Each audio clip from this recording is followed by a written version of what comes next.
Pas les vidéos. On vous avait déjà sorti une vidéo comme ça, 4 urbex qui tournent mal. Vous aviez adoré le concept et du coup on se retrouve pour un deuxième épisode. D'ailleurs, sur le petit i qui s'affiche juste au-dessus, il y a pas mal d'histoires qui sont terrifiantes et qui sont très bien à regarder.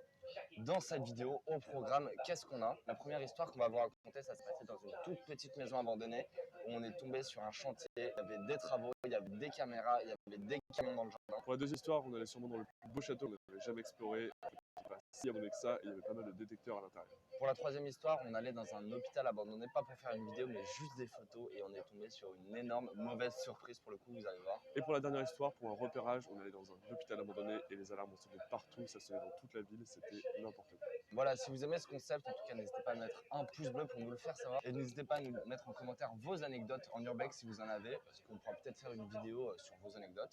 Et n'hésitez pas à rester jusqu'à la fin de la vidéo pour connaître toutes ces histoires qui ont été. On est parti pour la première anecdote, donc c'est la plus soft, on va y aller crescendo. On se rendait de nuit dans une maison terrifiante dans laquelle on devait retrouver beaucoup d'objets d'époque. Une très bonne surprise quand on est arrivé puisqu'on a découvert déjà une piscine abandonnée, vraiment magnifique. Mais non, il y a une piscine. Vas-y, éclaire à fond. C'est incroyable. Une piscine encore. Ouais, dégueulasse. Juste avant, on a escaladé un petit grillage et sur ce petit grillage, il y avait un premier petit indice qui avait montré que ça allait mal tourner. Il y avait un énorme câble électrique en très bon état. Donc ça, sur le moment, on s'est dit c'est un peu bizarre.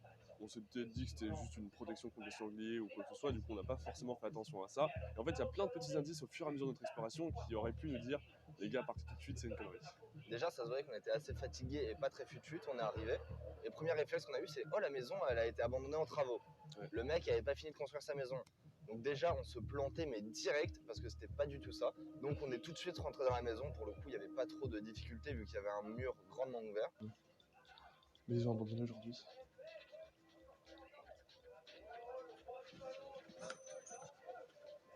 Il y a une petite cage pour les oiseaux, très sympa.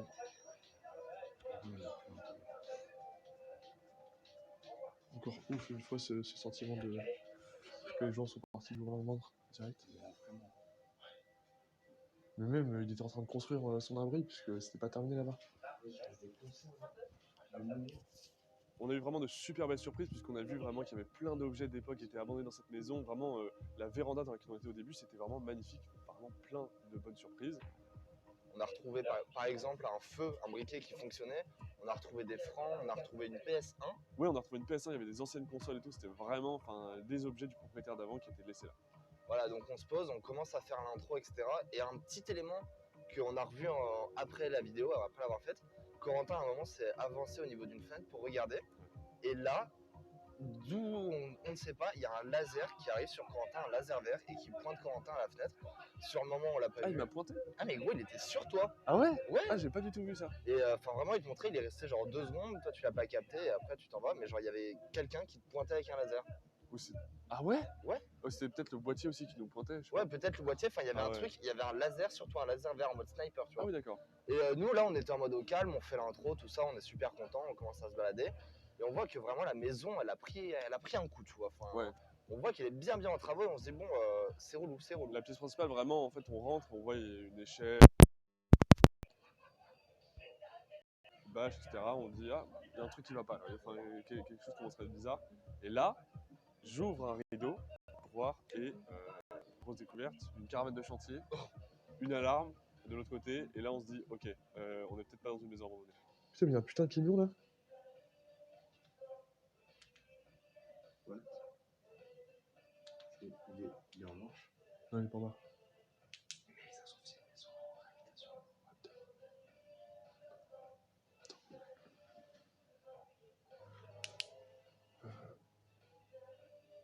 C'est flippant là.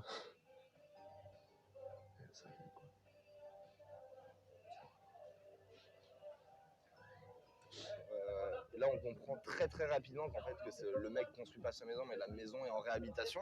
Donc, on n'a rien à faire là du tout. Donc, la première décision qu'on prend, c'est on se casse tout de suite. On n'a pas du tout à être là. T'as quand même fait un petit tour à l'étage pour voir s'il y avait. Ouais, j'ai fait un petit tour. Il n'y avait rien du tout, malheureusement. Et après ça, on s'est dit, on va aller devant la maison quand même pour voir la gueule que ça Ouais, a, ouais, parce que ouais. c'est bizarre. On arrive devant la maison totalement de nuit, il n'y a pas un chat, il y a une caravane, je sais pas si tu te rappelles. Il y avait une caravane, c'est ça dont on parlait, il y avait une caravane, on ne sait pas s'il y avait quelqu'un qui dormait dedans ou quoi, qui faisait les travaux Elle la était journée. totalement ouverte, Totalement donc ouverte. en très mauvais état, vide cassée, donc elle semblait être abandonnée. Mais il y avait quand même le gros camion de Il y chantier. avait un gros camion, pas mal de boîtiers blancs, du coup, qui ressemblaient à des Il y avait alarmes une en fait caméra. devant. Il y Il y avait avait une une caméra. caméra de surveillance aussi. C'est une caméra, non?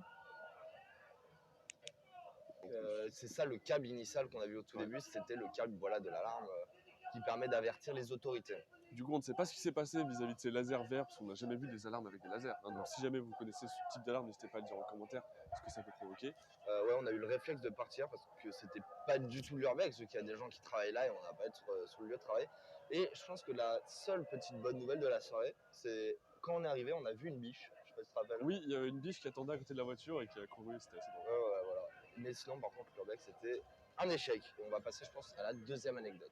Et d'ailleurs, pour ceux qui ne le savent pas, on a une deuxième chaîne qui s'appelle Corentin Gabriel où on poste ces explorations qui ne sont pas sorties sur cette chaîne.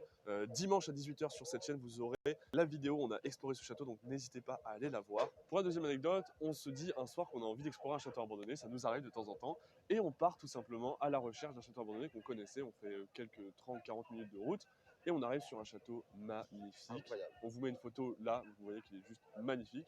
On ne s'était pas forcément renseigné sur l'histoire de ce château, du coup on a eu des découvertes au fur et à mesure, pas les meilleures découvertes. Hein. Voilà. Et du coup, on passe 30 minutes peut-être à Le chercher. souci déjà, c'est qu'il était au milieu d'eau, le château. Ouais, c'est ça. En fait, il y avait des douves remplies d'eau autour, du coup l'accès était assez restreint parce qu'il fallait vraiment aller que sur une façade du château. Et on a commencé à chercher pendant très longtemps un accès à ce château, chercher une fenêtre ouverte, une porte qui pouvait s'ouvrir ou quoi, et ça a été compliqué. C'était très compliqué. Il y avait même des moments à la fin où on hésitait à escalader les murs super hauts. Ouais. Au final, on refait toutes les fenêtres.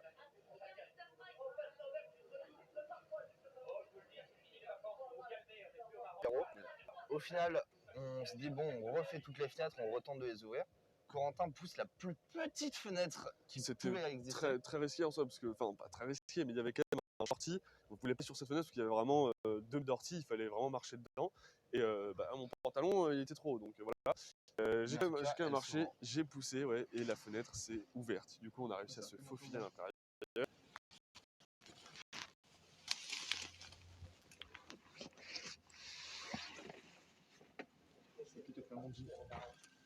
Oh putain, je vais douiller aussi. Ah ouais. Première découverte déjà. Surprise, on entend un bruit, une On entend, énorme ouais. clim. Ouais. Ça sent pas bon. Donc voilà, une grosse aération. Et surtout, quand on rentre, la première chose qu'on voit, c'est un boîtier qui s'allume en rouge. Moi, j'ai pas, il va passer au rouge, hein, tu vas voir. Vas-y, bah. Ah oui, il est rouge. Là, dès qu'on est arrivé, on sait qu'on est détecté, on sait qu'il y a quelqu'un qui va arriver pour nous. On se dit, bon, on regarde quand même le château, si ça vaut le coup, s'il est intéressant et tout. On voit que le château est encore une fois totalement en travaux, il est détruit. Donc pour quelle raison ça? Pour l'histoire, en fait, il était atteint par un champignon qui s'appelle la mérule. Donc, pour ceux qui ne connaissent pas, en fait, la mérule, c'est un champignon qui va ronger le bois.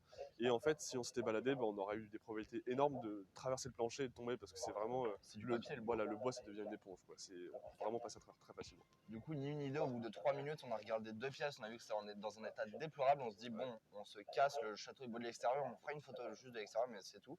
Et la photo était juste magnifique. La photo était juste magnifique, mais quand on était à l'étage, quand on a monté les petits escaliers, on a vu un détecteur encore une fois dans un coin, donc là c'était le deuxième. Ouais. On redescend au niveau de la fenêtre, on se dit on y va. Moi je me dis bon, on va faire quelques petites images, je cours dans le hall pour filmer 2 petits trucs rapidement. Et juste en arrivant dans le hall 2 secondes, j'ai encore une fois détecté, il y a un petit boîtier qui passe rouge. Et là j'ai fait ok, on se casse. On est allé se poser dans le jardin et on a fait une petite photo. On est resté longtemps à contempler ce château, hein, vraiment qui était magnifique de l'extérieur, mais du coup rongé de l'intérieur. Ouais, on était cachés dans le noir, on aurait vu si quelqu'un venait, mais lui, il nous aurait pas vu. C'était assez sympa. Et après, on a totalement fui les lieux, ce qui est normal. Pour la troisième anecdote, on s'est rendu dans un lieu qu'on avait déjà visité, dans lequel on avait déjà fait une vidéo, et c'était déjà un peu compliqué l'exploration. On a déjà sorti 2 vidéos sur cet endroit, donc n'hésitez pas à aller les voir, elles s'affichent. On sait toujours jamais de quel côté, mais elles s'affichent en haut. Chacun un petit cours. Voilà, donc elles s'affichent là-haut. Cet hôpital était vraiment magnifique, parce qu'il y avait encore tout le matériel médical à l'intérieur, il y avait même le bloc opératoire. un évier avec du sang, évidemment, pas mal d'outils. Enfin, vraiment, c'était incroyable. Du coup, on avait décidé de tourner, on escalade, on rentre dans l'hôpital assez facilement. Par le même endroit, la Par même le fenêtre, même a accès, été laissée vraiment. ouverte. Et première découverte, on voit qu'il n'y a plus d'électricité, donc que les boîtiers qui nous avaient auparavant détectés la première fois où on est rentré sont éteints, et que l'hôpital est vraiment bien plus dégradé que la première fois, et on commence à se poser des questions. On commence à se balader, à arriver un peu plus profondément dans l'hôpital. Et là, on commence à voir qu'en fait, l'hôpital est en chantier, c'est-à-dire qu'il y a les lumières de chantier qui sont au niveau du plafond un peu partout. Il y a des outils. On commence à se balader un peu. On tombe sur des packs de bouteilles d'eau, donc sûrement le pack des ouvriers. Et des douaps. Et à côté, il y a le pack de douap des ouvriers. On se dit, bon, c'est chaud. Ouais. Enfin, il y a vraiment des ouvriers qui travaillent ici, ça c'est sûr, tout est allumé. Heureusement qu'on est le Surtout parce week-end. que ouais, dans tous les couloirs, en fait, il y avait vraiment des lumières qui étaient accrochées partout. Et ouais, on se dit, bah, C'est le week-end. ils ont pas l'air d'être là. On va continuer, on fait notre petit tour, on arrive à faire quelques photos très sympathiques. On était tout en haut à ce moment-là. Au dernier étage, et là,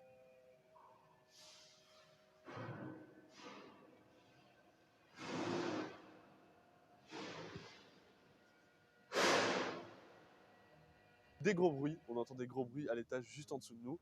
Et en fait, le problème avec cet hôpital, c'est que pour sortir, eh ben, il faut passer à côté de cet étage-là. Du coup, on commence à avoir un gros coup de stress. On a un gros coup de stress parce qu'on entend des gros bruits, on se dit ça peut être les ouvriers. Les ouvriers, s'ils nous trouvent, ils sont pas contents du tout. En plus, on les entend parler, ils parlent une langue qu'on ne connaît pas du tout. Du polonais ou quelque chose comme ça, très fort. Enfin, je pense qu'ils sont vraiment 4-5 mecs comme ça. Ils arrachent des câbles, ils font vraiment un vacarme incroyable. Et on a peur parce qu'on sait pas ce qu'ils font là.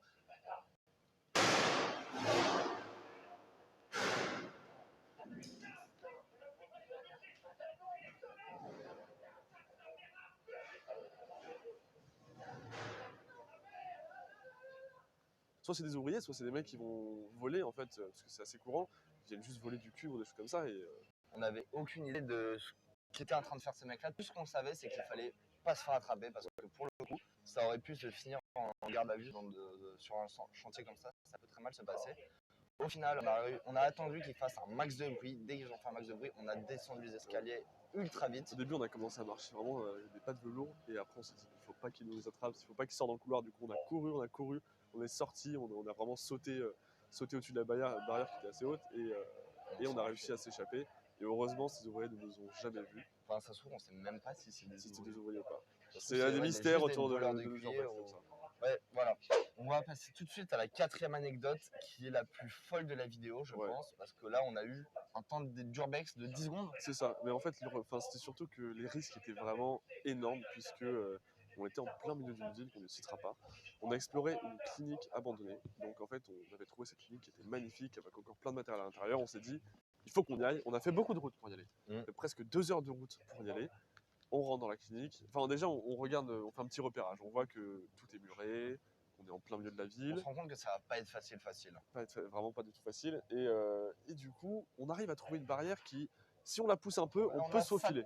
Voilà. Du coup, on la pousse très fort et on arrive à se faufiler tous les deux. Et là, on se dit, on est dans l'hôpital. On y est. On met la GoPro, on commence à regarder un peu, on regarde le vis-à-vis. Et on avance un petit peu vraiment sur les 10 premiers mètres. Ouais, déjà, juste avant, c'était vraiment incroyable cette exploration, puisqu'en fait, quelques mètres avant, il y avait la ville qui était tout éclairée, les gens qui passaient. Et du coup, là où on venait de rentrer, du coup, 2-3 mètres plus loin, tout était mort. Tout noir, plus de lumière, plus un bruit à part un petit sifflement strident de la ville.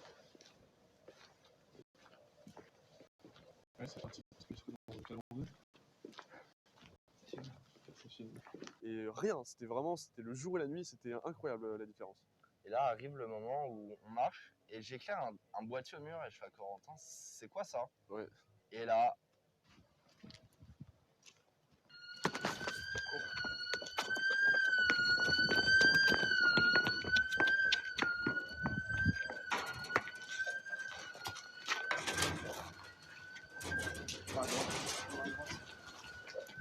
Cours pas. il y a un truc qui tourne, qui prend des flashs de partout. Une alarme qui commence à sonner super fort, à prendre des flashs qu'on ne voit pas sur la vidéo malheureusement. Et là on se dit, oh merde. Et du coup, premier réflexe, on part tout de suite. On se refaufile par la barrière. On avait mis 2 minutes à rentrer, on a mis 2 secondes à sortir. On sort et on fait comme si de rien n'était, on marche dans la nuit. Et ça s'est pas arrêté là, donc l'alarme qui sonne dans toute la ville, nous on va se cacher dans la Twingo. Ouais. On rentre dans la voiture et là, on a fait 2 heures de route, on peut pas faire que 10 secondes d'urbex. Et du coup, on ressort de la voiture, on se dirige vers l'hôpital. On a attendu quand même 10 petites minutes qu'il y ait